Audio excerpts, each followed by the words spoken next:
Video berdurasi 50 detik merekam detik-detik seorang wanita meninggal dunia usai tersambar kereta api beredar di akun media sosial pada Minggu, 5 September 2021.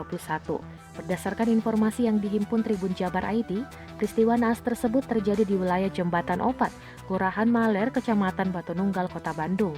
Salah satu akun media sosial Instagram, yaitu @bdginfo, dalam narasinya menjelaskan bahwa terdapat sekelompok ibu-ibu yang berada di jalur perlintasan kereta api diduga sedang melakukan swafoto di atas jembatan.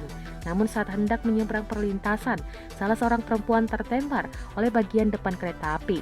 Jerit histeris dari seorang perempuan yang diduga berasal dari perekam video pun terdengar jelas mewarnai peristiwa tersebut, disertai tampilan dari gerbong kereta yang terhenti.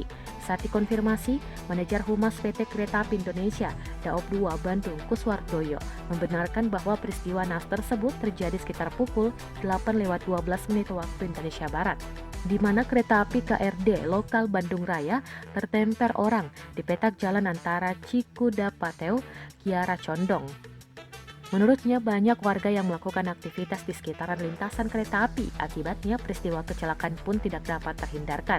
Bahkan menurutnya, berdasarkan data kasus kecelakaan di jalur perlintasan kereta api wilayah Daob 2 Bandung, hingga April 2021, dari 20 kejadian diantaranya 12 kali kereta api tertemper orang di petak jalan, 1 kali di perlintasan, 4 kali palang pintu perlintasan ditabrak kendaraan, dan 3 kali kendaraan menghalangi laju kereta api di petak jalan.